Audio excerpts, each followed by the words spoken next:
In the dark forest under a torrential downpour, the image of a lifeless schoolgirl appeared, accompanied by her father's words. "My daughter, I'm so sorry." His eyes were filled with regret and sorrow. "I killed you." Min-suk sat slumped in the rain, a number 1 hovering above his head. Tears streamed down his face, not just once but for 99 times. He wept, consumed by self-blame for failing to protect his daughter. But then Min-suk stood up, wiping away his tears, determined to seize his final chance. The number 1 still glowed above his head. Clenching his teeth, his face radiated resolve. "Trust me, Dammy, this time I won't fail." Flashing back a few days earlier, Min-suk jolted awake, his eyes staring intently ahead. He was watching news reports on TV about a zombie outbreak. Outside the city, zombies roamed everywhere, and the world collapsed in an instant. In the room, Dammy stepped out and asked, "What are you watching, Dad?" She was unharmed, without a scratch. Seeing her, Min-suk resolved that they must survive. Memories flooded back, Dammy dying in his arms. "Dammy, wake up, please don't leave me alone." But for a middle-aged man and a young girl, surviving in this world was like living in hell. After losing his daughter, Ryu Min-suk took his own life by hanging. At the moment everything seemed to end, the rope snapped. Suddenly, he found himself in another world, facing a radiant deity, who smiled like an angel. "I've been given another chance." His eyes were wide with disbelief. Ryu Min-suk awoke in a familiar room, the number 99 appearing above his head. Startled, he sat up, confused. Still unharmed? What the hell is going on? Glancing to the side, he caught sight of himself in the mirror, the number above his head. What did it mean? Then Min-suk rushed to a door, pounding on it frantically. "Dammy! Ryu, Dammy! Open the door quick." She opened it, visibly annoyed. "God, it's the middle of the night, what's all the noise about?" Min-suk grabbed her shoulders tightly. "Dammy, are you okay? You're alive, right? Right, Dammy?" She was confused. "What's wrong? Did you have a nightmare?" Suddenly, he gripped Dammy's wrist. Moments later, both were fully equipped with clothes and supplies. They opened the door and stepped outside. "Dad, why are you like this?" she complained. "Don't say anything, just follow me," he replied coldly. "No time left," Ryu Min-suk shouted. "If we don't move, we'll die." At that moment, a zombie lunged at him with its gaping maw. Instantly, he was pulled back to the starting point, the number above his head now 98. His eyes filled with terror. "I'm back." Staring at his reflection, he saw the number had decreased. Suddenly, he realized something. Sitting numbly on the bed, he understood. The number represented his remaining lives. Clutching the blanket, he realized he had 98 chances left. The scene shifted to a zombie's skull being crushed by a bat. In his 98th attempt, Min-suk led his daughter to fight the zombies. To save Dammy, he did everything possible. In his 71st attempt to protect his daughter, he was willing to do even the most unthinkable acts. Yet Dammy was overwhelmed by a horde of zombies trying to tear her apart. Father and daughter were separated, each becoming prey to the undead.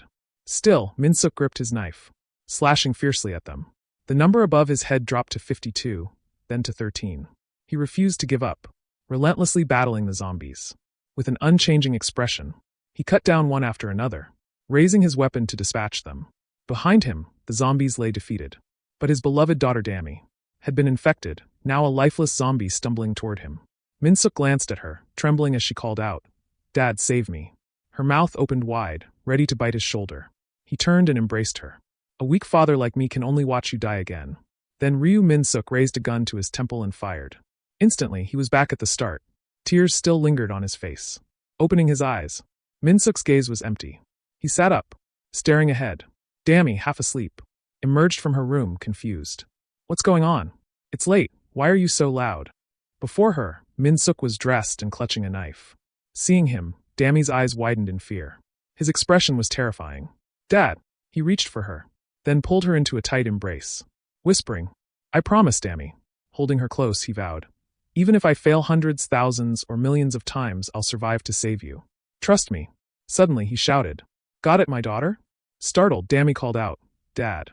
In his final attempt, with only one chance left, Min-suk carried his daughter. His eyes were hollow. In his 99th attempt, he finally found a perfect sanctuary. A military base protected by soldiers, and staffed with medical teams from a university hospital, caring for survivors. Thanks to luck and conditions, the place was free of chaos. Children and their parents seemed happy, a true safe haven. "I spent my whole life there," he thought. Sitting in a wheelchair before Dammy's grave, 40 years had passed since arriving. "My daughter, you've waited a long time, haven't you?" He placed white flowers on her grave. "I had to be careful. This was my last chance." His face was lined with wrinkles, his hair white. This place is safe. If we can survive to reach it, this will be our final destination. Taking out a gun, he pressed it to his temple. Wait for me, Dammy. I'm coming for you. The gunshot rang out, and he was pulled back to the past. Now fully equipped, Min-suk and Dammy stood ready. He exhaled heavily, glancing at her with determination. She returned his look with certainty. Memories flooded back, just before reaching the sanctuary. Dammy had died because of his mistake. Back in reality, he clenched his teeth, silently vowing, I spent 40 years reliving hundreds of attempts to prepare, just to save you. Stepping toward the door. His eyes sharp, he thought. This time I won't make a mistake. But something unexpected happened. Outside, countless zombies approached, piling up like a mountain, heading toward their house. This was an unforeseen variable. His eyes narrowed in disbelief. In 40 years, I imagined thousands of scenarios, but never this. Min-suk fell into despair. I never thought of this. In all 99 previous attempts, this had never happened. The zombies charged at him, like starved beasts. He stood frozen, realizing something so obvious he'd overlooked it. Still in shock, their claws reached him. There were no zombies at the door, he blamed himself. Behind him, Dammy screamed, snapping him back to reality. Dad! He pushed her back into the house. Dammy stumbled backward. Min-suk began closing the door, looking at her one last time. Dammy stared back, eyes wide with horror. As the door shut, she screamed, pounding on it. Dad, what are you doing? Open the door. Despite her cries, he held the door firm as the zombies tore into him. Dad, they're eating you. Min-suk grimaced in pain, veins bulging on his forehead. Dammy wept uncontrollably. The pain of losing you, like my heart being torn apart, I felt it 99 times, he thought. Despite the agony, he held the door. The pain of death, I'm used to it. Memories of a tiny, adorable Dammy in her crib flashed back. His face once filled with happiness. She was his reason to live. Smiling gently, he touched the door. Don't cry, my daughter. His consciousness faded. Is this the true end? Will I die forever? Suddenly, Min-suk stomped his foot. No, for you, I can do anything. Empowered, he lifted the zombies off him. His eyes blazing. Even if I die 100 or 1,000 times, I don't care. The zombies kept gnawing at him, but as long as Dammy lived, he couldn't die. Roaring, his body surged with strength, muscles bulging.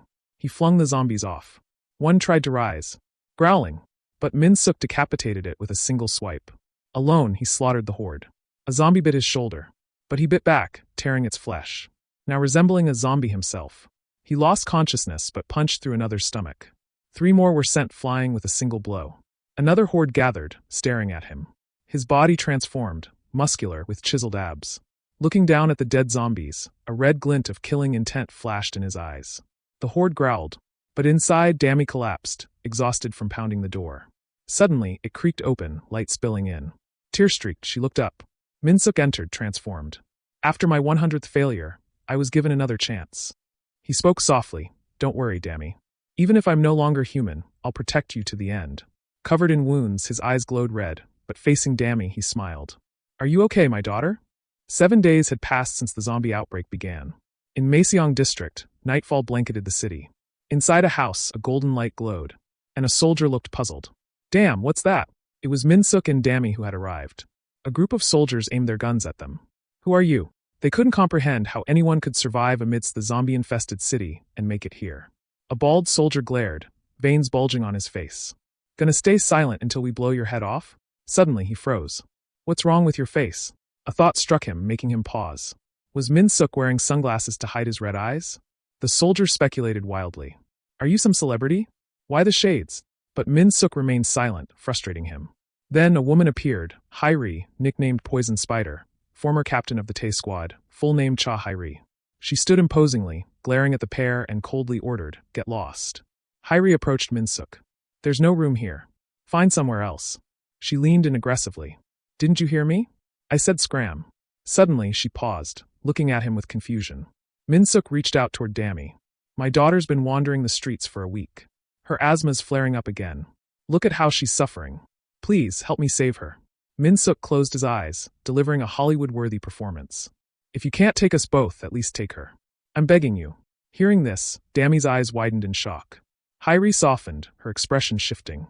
But then she clenched her teeth, eyebrows twitching. The bald soldier muttered, Is this guy insane? He stepped forward, assuming Min-suk was using emotional pleas to sway their captain. Still playing the sympathy card in times like these? Unbelievably, Hairi was genuinely moved, tears and snot streaming down her face. She turned and ordered, Let them in. Despite her emotion, she maintained a cold facade. Don't get it twisted. I just need more people to guard this supermarket. Someone quietly suggested. Wipe your nose first. Min-suk watched her walk away, the bald soldier trailing behind, muttering. He fell silent for a moment, then smiled. She hasn't changed, has she? Captain Hai-ri, leader of the surviving soldiers in Mapo district, protector of a mart. Cold as a viper but oddly vulnerable to displays of parental sacrifice. Suddenly, Dammy shouted angrily, Dad! She was furious, berating him. What was that? It was completely different from our plan. Min-suk hurriedly explained. It's not like that, Dammy. It's not what you think. A soldier yelled. You two follow me. Dammy instantly played the part of an asthma patient. The soldier sighed. Knock it off. She clutched her head in feigned pain, annoying him further. Stop messing around. Min-suk quickly pulled her close. Looking at Dammy, he thought. Her condition's worsening faster than usual. She needs rest soon, or it'll be dangerous. Two variables caused this. The events of a week ago and his incomprehensible body. Despite being bitten by zombies, Min-suk survived, even overpowering them. A realization hit him. This body has changed so much it's unfamiliar. Am I no longer myself? Have I become a zombie? The scene shifted to the Amart branch, the optimal route for early survival. Min-suk surveyed the area, stocked with essentials and defended by soldiers. He glanced around, thinking, Dammy will be safe here. Then he wondered, why did the building next door collapse? That never happened before. This piqued the soldier's suspicion. You talk weird. Are you from the future or something? He recounted that 3 days ago, zombies swarmed in. Hai-ri fought fiercely, firing at the horde. Our captain lured them to the neighboring building alone. She ziplined across with 2 soldiers. Below, the zombies piled up like a hornet's nest. She detonated pre-placed explosives, leveling them. Spitting, he added. Some might have survived, but they're trapped in there, rotting away. Suddenly, he noticed Min-suk's tension, eyes wary. Smirking, he teased. What's with that look? Don't tell me you think zombies could actually escape that rubble. Unbeknownst to him, a real zombie, a massive one, lurked behind. The soldier turned slowly, freezing as he faced a creature 10 times his size. Before he could panic, it raised its rotting fist and slammed it down, sending debris flying. Hearing the commotion, Hai-ri rushed over. The giant hand swung toward her, but she dodged nimbly. Guards at the entrance panicked. Zombie! Where'd that come from? Dammy and Min-suk were nearby. Hai-ri shouted, Open fire! The squad unleashed a barrage, but the hulking zombie stood firm despite countless bullets. It roared skyward. Soon, the massive zombie reached the soldiers. With one swipe, it killed several. A survivor sat paralyzed on the ground. But the zombie showed no mercy, raising both fists. Suddenly, a bag flew out. Hai-ri had intervened, pulling the young soldier away. Pinning him down, she yelled. Snap out of it. Wanna die? Terrified, he stammered. Yes, ma'am. Hai-ri was shaken too, thinking. This is completely different from 3 days ago. That's no ordinary zombie. Raising her guard, she glanced back and shouted.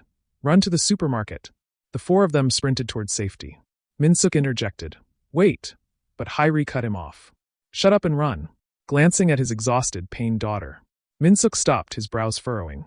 Without a word, Ryu Min-suk turned toward the zombie. Clenching his teeth, he channeled his rage into a fist, aiming for the supermarket's barricade to lure it there. Hai-ri, sweating, thought. Nothing can break through that in one hit. We'll use the chance to find its weakness. But she froze. Wait. Facing a group of survivors, she wondered. Why are there still people on the first floor? Evacuation should have been done by now. Skidding to a halt, she cursed. Damn it. Turning back with resolve, she said. I'll distract it. You 3 get inside. But seeing only Dammy, she shouted. Why are you alone? Where's your dad? Her eyes widened, thinking. Don't tell me he abandoned his daughter and fled. Before she could scold further, Dammy pointed aside. Hai-ri froze, falling silent. Following Dammy's gesture, she saw Min-suk clasping his hands together, smashing them down on the zombie's head. Blood splattered everywhere. The creature collapsed instantly under his blow. Min-suk's hands bled, but he raised them again. Everyone, including Hai-ri, stared in horror. A father behind a door covered his daughter's eyes. The zombie's agonized screams echoed, blood spraying. Moments later, it lay motionless. Min-suk stood firm atop its corpse, panting heavily. Hai-ri rushed to him, gun in hand. Amid the crowd's shock, Min-suk spoke. Sorry about that. Looking at Dammy, he said, the promise between me and Dammy, I couldn't keep it. He gave a wry smile, glancing aside. I was scared you'd get hurt. Suddenly, Hai-ri raised her gun, aiming at him. Frowning, she demanded. Who the hell are you? Unfazed, Min-suk raised a hand, gently pushing his sunglasses. Ryu Min-suk, he introduced himself. Dammy watched anxiously, thinking. No, Dad, if you reveal your identity here, you'll be in danger. But Minsuk locked eyes with Hairi and declared, zombie expert. The air grew still. Dami and Hairi echoed in unison. Zombie expert? Undeterred, Minsuk continued. Since the zombies appeared, I've analyzed their traits and weaknesses to survive. He smiled confidently. I'm glad I can help. I hope for everyone's support moving forward. Hairi smirked, feigning understanding. I see. Then she drew a knife, pressing it to his throat. Dami rushed forward, panicking. What are you doing? But Hairi coldly demanded, staring at the zombie's corpse. A monster that bullets couldn't stop. You took it down with your bare hands? Your sunglasses fell off, and those red eyes, just like theirs. Leaning closer, she interrogated. Tell me, are you even human? Minsuk spoke up. No, guns do work. Hearing this, Hairi grew more confused. What? He continued. That monster was weakened by bullets. I just finished it off. Minsuk then proved himself a zombie expert, explaining. That zombie was a hybrid of two fused zombies. Its destructive power is unmatched, but its standout trait is its high defense. He raised his index finger, cheerfully sharing. However, it has a weakness, its chin. Minsuk's gaze shifted aside, silently noting that it required force equivalent to an iron hammer to exploit. This explanation satisfied one doubt, but another lingered. What about your eyes? Hairi asked. He leaned closer. I was born with a melanin deficiency. His excuse, pulled from nowhere, was oddly convincing, forcing her to avoid his unsettling gaze. Pointing at the knife pressed to his throat, Minsuk asked, So, you still think I'm a zombie? Hairi wavered, teeth clenched, brows furrowed. Suspicious. Something's definitely off. Dami stepped forward, pulling her back. Please stop. In her mind, Hairi thought. No zombie would protect their daughter like that. She released Minsuk and turned away. Fine, you're allowed in, she said, still uncertain. But I'm watching you, expert. She stormed off, glaring at the fallen soldiers with sorrow and anger. Two soldiers rushed over. Captain, are you okay? Hairi didn't respond, instead kicking one hard in the shin. The young man collapsed, clutching his leg. Hairi scolded. In an emergency, evacuate everyone to the basement parking lot immediately. Why didn't you? Stammering, he explained. We panicked too. Cutting him off, she glared. If that monster hadn't died, everyone in this supermarket would be dead. Her face darkened with fury. Let this happen again, and I'll kill you myself, not the zombies. The soldiers saluted nervously. Yes, ma'am. Please rest well. Still fuming, Hairi walked away. The kicked soldier gritted his teeth, glaring at her with resentment. Inside the supermarket plaza, people spread blankets everywhere. We're lucky, Dami said. Minsuk asked, lucky how? Smiling brightly, she replied. Lucky you didn't get exposed. Dami sighed helplessly. You lied without blinking. I was so scared they'd suspect you, but you were so calm. She added. If you don't act too recklessly, they probably won't suspect you. You're not the type to swing a knife carelessly. Suddenly, Dami asked, Do you know her? Minsuk recalled meeting Hairi in previous loops but couldn't say so. He deflected. I can tell without seeing her face. Dami changed the subject. But do you know what reckless means? Where'd you learn that? From you, Minsuk grinned, eyes warm with happiness. You taught me tons of times. Dami looked puzzled. That many? Minsuk stood up. Stay here. I'll grab some food. Watching her, he smiled quietly. Dami played with a strand of hair, bored. Earlier, she'd handed him sunglasses. Her face serious. Promise me, Dad. Don't tell anyone you've changed. If they find out, they might hurt you. Frowning, she insisted. You have to promise. Got it. At the food distribution area, Minsuk agreed silently. Dami was right. Looking around, he thought. If my identity's exposed here, everyone would panic. Returning with food, he called. Dami, I'm back. But she was asleep, exhausted. Minsuk didn't wake her, gently covering her with a blanket. His expression darkened. Why is this happening? The zombies are appearing faster than in any of my 99 previous lives.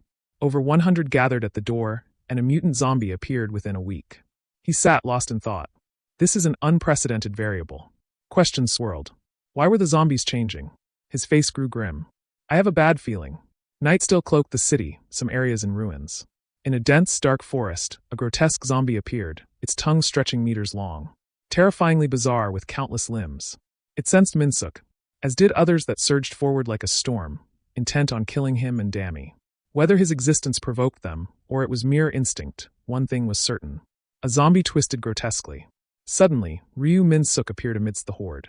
I'm a variable to them too, he thought. Stepping closer, he mused. All gathered here? Perfect. He slammed an iron rod into the ground. Carrying a small ladder, his face radiating killing intent. Saves me the trouble of hunting you down. Facing the swarm, he taunted. What are you waiting for? Let's go. Gripping the ladder, he snapped it in half before Dammy woke. With resolve, he thought, I have to finish this. A multi-limbed zombie charged, followed by the rest. Targeting one, Minsuk swiftly decapitated it, tossing the head at the others. With 2 iron rods, he slaughtered the horde, leaving none alive. One bit his shoulder, tearing his arm off. Unfazed, Minsuk stood firm, leaping high. As his arm regenerated, looking like a true demon, he clenched his fist, eyes glowing red. Pounding relentlessly, he obliterated the zombies. More grotesque ones emerged, their elongated bodies resembling assassins, spewing purple liquid from gaping mouths. A shockwave erupted, scattering debris and zombies. Minsuk leaped from the center, dual-wielding iron rods, landing and crushing the assassin-like zombies. Drawing sharper weapons, he sliced through them, each taking multiple cuts. Soon, he defeated them all.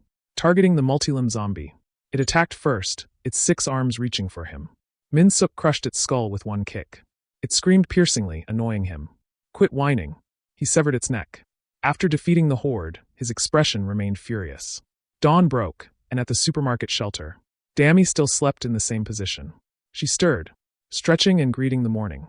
Glancing over, she saw Minsuk, cleaned up and in fresh clothes, offering her food. Morning, my girl. Setting it down, he asked gently, hungry, right? Dammy looked at him, puzzled, then smiled happily. Yeah. Outside, sunlight bathed the building. Inside a room, voices argued. Are you kidding me? It was Hyri with a soldier. He insisted. I'm telling the truth. Noises echoed from 1 to 5 a.m. Even you heard it, Captain. Recon confirmed all zombies in the area were wiped out. Hyri slammed the table, furious. What are you saying? They fought each other to death. The soldier stammered. I know it's hard to believe, but I saw it. Hyri stared at the table. An entire horde gone in 4 hours? What the hell's going on? Noticing something, her eyes lit up. Wait, she ordered, gather everyone. Confused, the soldier complied. Yes, ma'am. Her face was grave. Starting now, we're executing the plan to abandon a mart. At another location, a man pressed his face against the glass, exclaiming, Wow, really? Outside, the zombies had vanished, leaving only scattered objects and buildings. Those bastards are completely gone, he said. Another person turned, puzzled. Are they really gone? A woman shouted. I heard it clearly. The soldiers' chatter and the zombies' roars had ceased entirely. Hearing this, everyone cheered. The zombies are really gone. We're safe now. Dammy turned to Minsuk, saying, Dad, it seems the zombies are actually gone. Suddenly, Minsuk placed a helmet on her head, his face turning serious without a reply. Dammy, listen carefully. Don't take off this helmet later, got it? Confused, she asked later. Meanwhile, Hyri approached with her group, raising a megaphone. She announced clearly, This morning, for unknown reasons, we've confirmed all zombies in the area have been eliminated. The crowd erupted in cheers. It's true. We're saved. Hyri continued, frowning. Therefore, we will proceed with evacuating this place. The crowd's mood shifted instantly. Evacuate? Did I hear that right? If the zombies are gone, why leave? Hyri pressed on. 3 days ago, before losing contact, we connected with another unit. The 2nd Armored Brigade in Gyeonggi. It's reportedly the only surviving military unit in the region, with battalion-scale armored forces and brigade-sized troops, capable of taking in civilians. Panic spread. Leave based on one radio call? How do we know it's real? Hyri remained unfazed, calmly stating, No need to worry. I know the person on the other end better than anyone. Codename Blue H. You can trust them completely. Still, the crowd was skeptical, shouting, Trust a radio signal from days ago? Are you leading us to die? Arguments erupted. We have to go. If zombies return, we won't survive. No way, I'm staying. What if they don't come back? A man yelled. I knew this would happen. Glaring at Hyri, he sneered, this emotional, reckless decision. If a man were leading, would it be like this? Furious, Hyri snapped. What did you say? Suddenly, Minsuk stepped forward, declaring, Zombies will definitely return. The man turned to him. Who are you to act so certain? Hyri blurted, the expert. Someone echoed, confused. Expert? Minsuk faced the man. Staying here is like being meat on a plate. Is that living? His tone was chilling, almost zombie-like. The man, intimidated, backed off, muttering. His daughter, walking beside him, asked, Dad, what's wrong? Another person challenged Minsuk. If we follow them, can you guarantee we'll survive? Coldly, he replied, No guarantees. The man shouted, See? All talk. Minsuk countered, Let me ask you. Without the military, can you survive? The crowd fell silent, their attitudes flipping. The captain's right. Without the soldiers, we'd be dead already. Some stood up. Thanks to them, we're still alive. Let's go. The crowd rallied, chanting, Trust them. Trust the military. Trust Captain Cha Hairi. Stunned, Hairi watched Minsuk, thinking, "Who is this guy?" He said, "No need to thank me." She snapped, "Who's thanking you?" Minsuk recalled convincing others in past loops under dire circumstances. "I'm used to this," he thought, extending his hand to Hairi. He smiled warmly. "This is for me and my daughter. I believe you'll make it happen, Captain." Hairi paused, then resumed her serious demeanor. "Starting now, we're evacuating." She shouted into the megaphone. "I, Cha Hairi, will lead everyone to safety." Soon, the group left the building. Soldiers stood guard as buses and military vehicles lined up. Inside one bus, Dami, still wearing her helmet, sat beside a stranger, visibly annoyed. Soldiers scanned the surroundings. In another vehicle, Hairi stood observing. A whistle sounded and a road sign appeared. The driver smiled at her. "It's been a while since we crossed the Han River. Feels strange." Hairi replied coldly, "Focus." Her gaze fixed ahead. "Now it really begins." Suddenly a soldier shouted, "Sergeant, look!" A zombie appeared, followed by countless others, charging ravenously. Hairi radioed, "Zombies spotted. Engage! Civilians and vehicles to the right, we go left." The vehicles split. Zombie trait 1. Their hearing is sharper than their sight, Hairi noted. Soldiers threw cans in one direction, distracting the zombies. "It worked. They're chasing the noise." Hairi commanded, "Keep distance, don't let them catch up." A soldier hesitated. "Captain, there are too many. They'll catch us soon." Hairi's eyes widened. "Head for Songsan Bridge." The vehicles reached the bridge, but its middle was broken. "Zombie trait 2. Hairi shouted. "They'll charge at humans no matter the situation." The vehicle screeched to a halt. The zombies chased the can's noise. One glanced their way, but it was too late. The horde collided, and bullets tore through them, shredding skulls and bodies. More zombies rushed from below, converging on one spot. Zombie trait 3. Their weak point is behind them, Hairi noted. A grotesque zombie stared ahead. Suddenly, Minsuk drove a bulldozer, slamming into its back. His face burned with hatred. "They're coming." The bulldozer, capable of crushing anything with its multi-ton pressure, was the flower of heavy machinery. Now, Minsuk was pulverizing zombies with it. Suddenly, 2 zombies merged into one, forming a 4-eyed, roaring beast. But no matter what it did, it was flattened under the bulldozer's rollers. The remaining zombies, sensing danger, turned to face him. Hairi's team, witnessing the scene, froze in shock. Wherever Minsuk passed, zombie corpses littered the ground. Inside the bulldozer, he gritted his teeth, focusing intently on driving. The scene shifted to the civilian transport vehicle. Dami sat beside an elderly woman, clutching her backpack, her eyes heavy with worry. She thought, "What's going on?" Recalling earlier, Dami had scolded her father. "Why do you have to do this?" Minsuk had replied gently, "No one else can. I'll be right beside the soldiers, don't worry." Still uneasy, she asked, "What if they find out about you?" A voice interrupted. "Captain Cha Hairi's team is back." Dami remembered Minsuk's reassurance. "Don't worry, I'm just assisting." Watching him drive the bulldozer, she thought, "Dad, you absolutely can't let them know." Dami stared at the scene, stunned. Suddenly, Cha Hai shouted, "Everyone fall back." The response came, "Yes, ma'am." A few surviving zombies chased them, only to be crushed by Minsuk's bulldozer. A soldier atop the vehicle cheered, "We pierced through them in one blow." By dusk, the convoy continued its journey. A young soldier on the bulldozer's roof grinned, shouting, "Captain Cha Hairi, we did it. 6:45 p.m., we've reached the 2nd Armored Brigade." The 2nd Armored Brigade, a unit that survived long in Minsuk's previous lives under strong leadership, was a critical strategic point to pass through to reach the Dragon's Denver. Minsuk smiled. "Only 8 days to get here, a record." But his brows furrowed. "We can't get complacent. If I act recklessly just because I'm stronger, Dami could be in danger." Her image flashed in his mind. "I won't stray from the proven path from my past lives." "This is just the beginning." A soldier exclaimed, "That was insane, expert. I was uneasy working with you at first, but you saved us all." Another, stepping down, asked curiously, "We only found that bulldozer, but no one dared drive it. Were you in construction before?" Minsuk chuckled. "No, I just learned a bit. Knowing many skills is a survival advantage in this world." Hairi and Minsuk disembarked. "I'm glad everyone made it safely," she said, stretching her joints, not forgetting to thank him. Smirking, Minsuk followed. "What did you say?" "That last part." Annoyed, Hairi snapped, "Too loud." Ahead, the commander of the 1st Battalion, 2nd Armored Brigade, Master Sergeant Lee In-ho, stood waiting with another soldier. "Good to meet you, Captain Cha Hairi. We've been expecting you." Puzzled, Hairi asked, "You know me?" In-ho explained. "Yes, I was told with your skills you'd arrive today. Colonel Cha said so." Hearing the name, Hairi repeated, Colonel Cha? In-ho grinned. He said a stubborn, loud female soldier would show up soon. Her face darkened. Fuming like a tiger, she demanded, "Where's the colonel now?" Meanwhile, Min-suk calmed an angry Dammy. In-ho added, "He's at the rear gate. Zombies appeared there."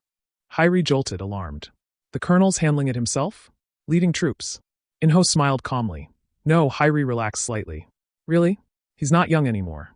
In-ho hesitated, glancing aside. "He's imposing, robust. The colonel was handling it personally." At the rear gate, 2 soldiers observed.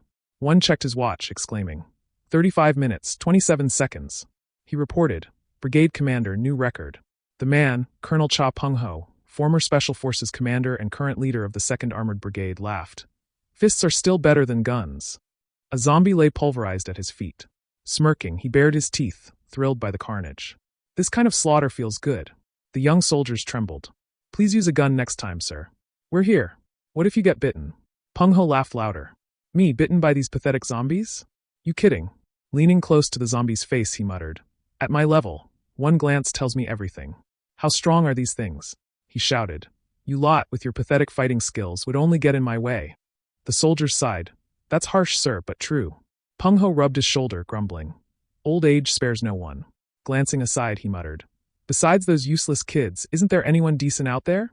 The soldiers protested. "We heard that." Suddenly, a massive zombie rose. Pung-ho turned, unfazed. "What? Still alive?" It growled, charging him. Out of nowhere, Min-suk's bulldozer crushed it. The soldiers gasped. "What was that?" Pung-ho gripped his weapon, wary. "At my level, one glance tells me everything," he thought. Min-suk approached slowly, exuding thick, killing intent. "How strong are these things?" he mused. Introducing himself, he said, "Hello, I came with Captain Cha Hyri. I'm Ryu Min-suk. I heard about the situation and came to help." Suddenly, Pung-ho raised his axe, swinging at Min-suk, who dodged swiftly. The soldiers panicked. "Colonel, what's that? Attacking a civilian?" A second later, they froze. Min-suk held the axe's blade with one hand. The soldiers gaped. "How is that possible?" From above, they shouted, "Colonel, sound the red alert." Pung-ho stared at Min-suk's blood-red eyes, declaring, "This guy's a monster." Min-suk retorted, "Your eyes don't lie." Calling out, "Colonel Cha Pung-ho," he stunned the man. "What?" Min-suk snapped the axe blade with force. Pung-ho's weapon froze midair. Bowing slightly, Min-suk said, "I must stay here. To do that, I need to convince you." Shards of the blade flew, but words alone weren't enough. Pung-ho's eyes widened in disbelief. "Instead, I'll show you who I am." Min-suk assumed a fighting stance, fists clenched. "In the way you like best. The Yuksha rules begin." Pung-ho spoke slowly. "So, you're challenging me to a fight?" His tone grew serious as he removed his armor, tossing it to the ground. "I've lived this long and never seen a lunatic like you." His body radiated immense killing intent. "How'd you know I'd be intrigued?" With that, Pung-ho leaped forward, charging at Min-suk like a bullet. "Let's hear it. What kind of man are you?" Meanwhile, alarms blared, urging civilians to safety. Code red, code red. All civilians, move to the shelter immediately. Hyri, confused, asked, "What's going on?" A soldier, In-ho, replied, "I'm not sure, I'll explain later. Please follow protocol." Another soldier approached. "You're Captain Cha Hyri, right?" He was Captain Kwok, who suddenly aimed his gun at Hyri's group. "If you're the commanding captain, explain this." Frowning, Hyri snapped. "What are you doing?" Kwok declared gravely. "A monster attacked the colonel at the rear gate and mentioned your name." Stunned, Hyri asked, "Monster? Who are you talking about?" Kwok answered, "Ryu Min-suk. That's what it called itself." "Who is he?" The civilians grew fearful. Hyri, puzzled, repeated, "Ryu?" Beside her, Dammy paled, worried for her father, Ryu Min-suk. Back at the one-on-one fight, Min-suk lunged, throwing a punch at Pung-ho, who dodged, causing the ground to shatter. Pung-ho, far from scared, grinned. "One punch and you break a wall." He countered with a kick. "You still claim you're human?" Min-suk's eyes glowed red as he blocked the kick with both hands. In an instant, he vanished, reappearing above Pung-ho with a demonic expression. Pung-ho gritted his teeth, glancing back. Min-suk landed swiftly, aiming a punch at his face. But Pung-ho leaned back, dodging. He retaliated with a direct punch to Min-suk's face. The two seemed evenly matched, facing off. Pung-ho grabbed Min-suk's collar, veins bulging with rage. "You messing with me?" Staring intently, he growled. "That punch? You're holding back, aren't you?" Min-suk admitted calmly, "Yes." Pung-ho was floored. "What? You daring to toy with me?" Min-suk's face darkened.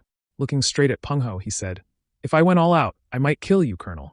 Pung-ho fell into thought, his pupils constricting. From the moment they clashed, every cell in his body sensed it. Minsuk was like a true demon, overwhelmingly superior. Pointing at him, Peng Ho demanded, "What do you want from me?" Minsuk replied casually, "I want protection." Peng Ho burst out laughing, then turned serious. "Protection for a monster like you?" Minsuk lowered his gaze sadly. "Not for me." He paused. "For my daughter. Dammy." Peng Ho's eyes widened as Minsuk continued, "Please let me, my daughter, and those with us stay in this brigade." He knelt before Peng Ho, his eyes resolute. "If you allow it, I'll do anything for you." Night fell over the area. At the civilian reception zone, people gathered, whispering. "Did you hear? He was called a monster." They were talking about Minsuk. "He's been weird since the supermarket. Those eyes gave me chills. They say it's a melanin deficiency, but zombie eyes are red too. Is he really a zombie?" Minsuk was confined, his hands and feet chained.